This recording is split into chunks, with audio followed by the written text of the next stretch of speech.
One of the many games that I picked up at Gen Con is Samurai Spirit. I picked it up with a little bit of mixed feelings because of my love for a similar game, which is Ghost Stories. Ghost Stories is a game that I played a lot, I like it a lot, and when I saw Samurai Spirit and I learned a little bit about it, I saw that it had many similarities. Just like in Ghost Stories, in Samurai Spirit, players play cooperatively and they play their also defenders, in this case samurais, that are defending a village against attacks from various enemies that come from all directions. In this game you do not have monsters exactly like you have in Ghost Stories. It is raiders, criminals and villains. So you can see how the general idea is very similar to what you have in Ghost Story, which is what generated some mixed feelings for me. On one hand, yes, I love Ghost Stories. I want a game just like Ghost Stories. I want to recapture that excitement. Yay! On the other hand, I thought, well, I already have Ghost Stories. I don't really want another game like Ghost Stories. You know that thing that you have when you like a game and you will like something that gives you the same thing or something very similar but is not just a clone. So I picked up Samurai Spirit hoping that it would be just such thing. I'm gonna tell you how the game plays so you can start forming your own idea, especially if you know Ghost Stories already. If not, well, you'll learn about this game and you'll learn about how the game works, and at the end I'll show some impressions with you, I'll tell you what I think about the game and what I think about the game in comparison with Ghost Stories. The game is played over 3 rounds, during which the players are trying to protect this village here from repeated assaults from raiders represented by these cards here. At the beginning of the game, you draw from this deck 7 cards for each player and you shuffle them into a deck. The players will have to survive the attack of that group of enemies. If they survive, a second round is played in which you add a value 5 villain to this deck, 1 per player.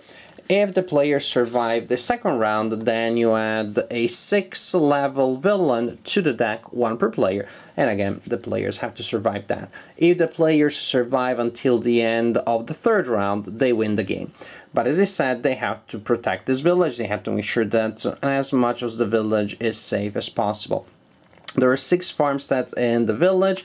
They are removed from the board when they are destroyed. There are 3 families that you are protecting. Also, these can be removed from the board, but if they survive, they give you an advantage printed on the bottom of the counter.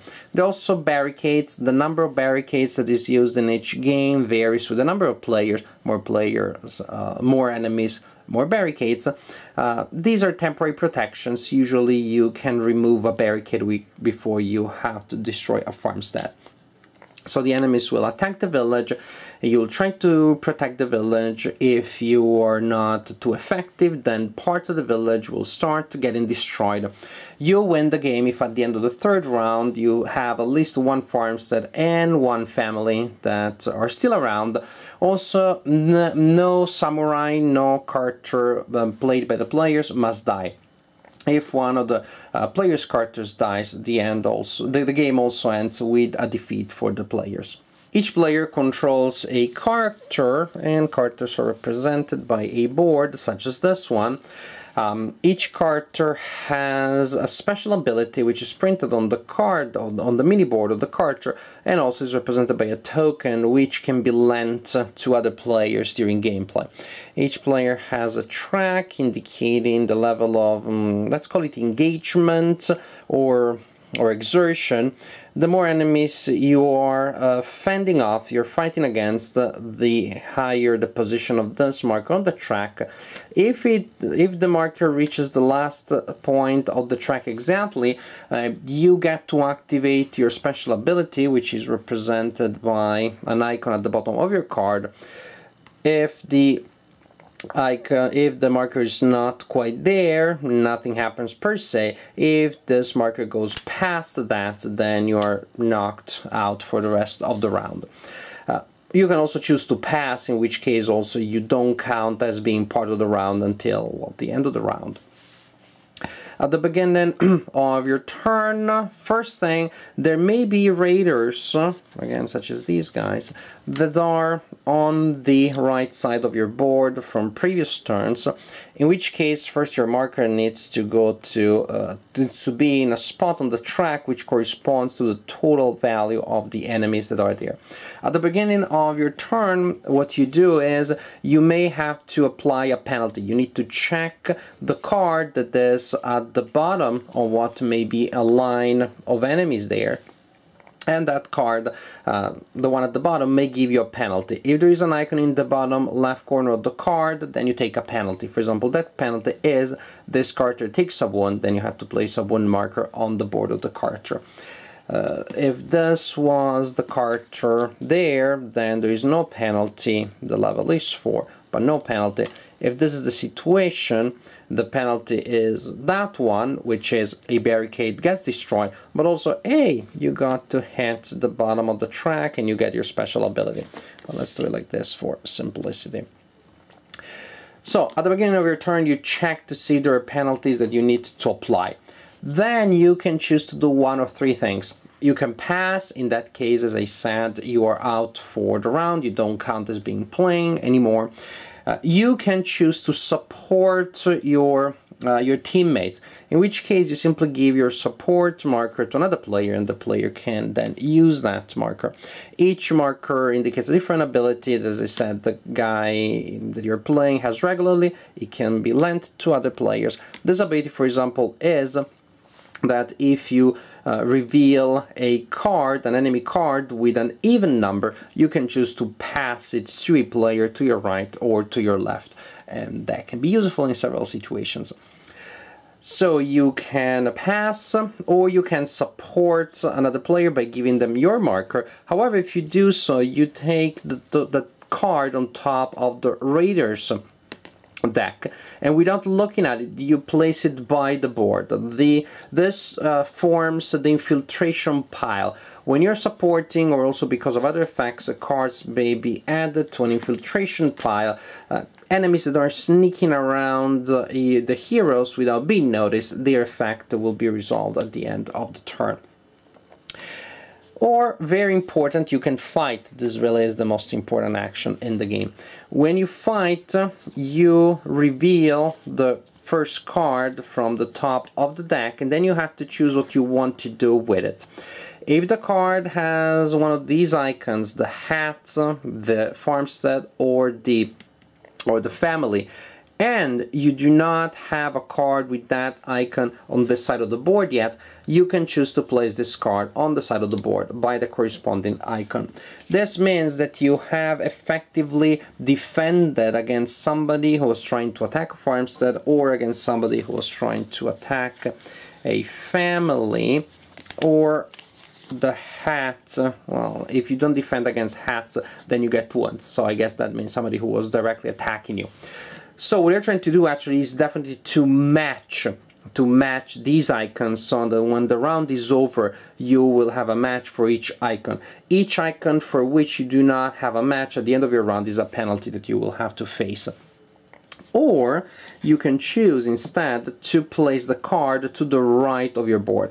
And you have to do it if you're drawing a card without a symbol in the top right corner of the card, or a card with a symbol that you already have.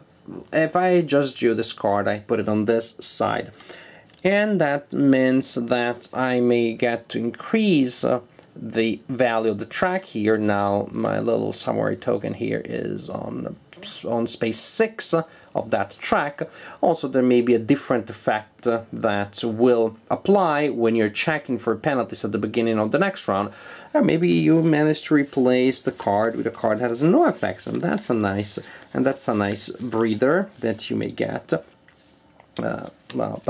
Or you may be in a situation in which the total in which that you have on the right side of your board exceeds your total score, your total value here. Pretty much, if the total of enemies that you are fighting against is lower than your total, nothing happens. If it hits this space exactly, you get your special ability. If it exceeds that, boom, you're out.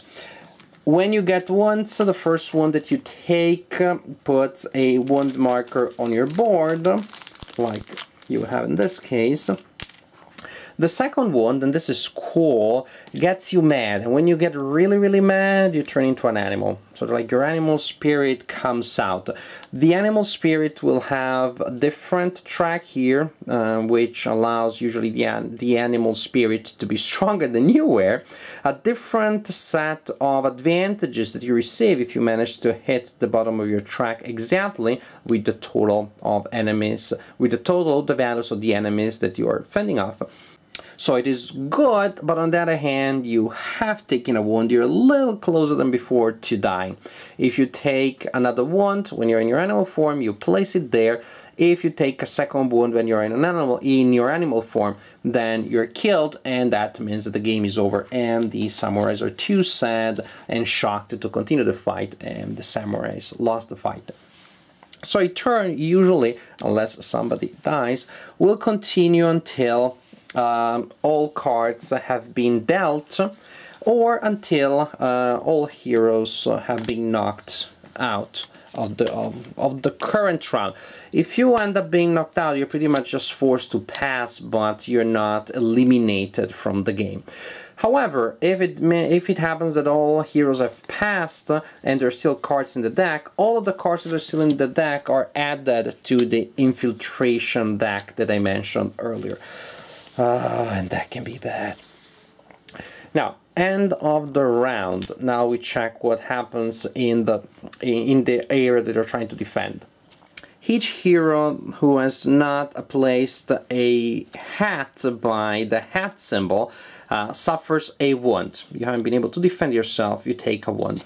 For each samurai on the board that doesn't have a card by his village icon, you have to remove a farm from the village. For each hero that does not have a family icon from a car of a raider by the family icon on the board, you have to remove a random family.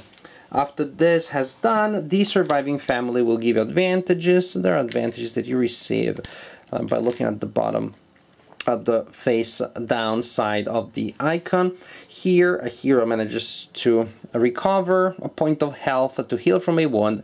You can add the barricade to the board, but only up to the initial limit that you had, or a card is removed from the infiltration pile. Suppose that's the case, hooray, I can remove this card. Now, however, the remaining cards that are in the infiltration pile need to be resolved. For each card in the infiltration pile that has flames at the bottom, you need to remove a barricade from the village, and if there are no barricades left for each flaming card that you haven't paid for, you have to remove a farmstead. Once the infiltrator pile has been resolved, the round is over, and I may have lost the game, or you may have to prepare the deck for the second round or the third round. If you survive the third round of attacks, you win the game. What do I think about this game? I like it. I like it. It's a good game. Unexpectedly so, maybe. As I read the rule book, it felt a little abstract. It felt a little too much about numbers. But first, to talk about the comparison with Ghost Stories, the game is very different. Ghost Story has more of a spatial aspect. Here the game in that sense is more abstract. You don't see exactly the direction where the enemies are coming from. You don't move on the board. You're there and somehow the enemies pop up around you and you have to choose if you want to put them on your right or your left.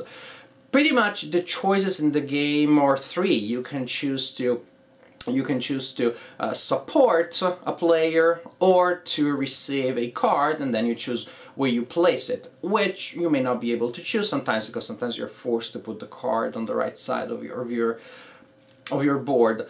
That seemed uninteresting to me, or scary, or it worried me at least as I read the rules.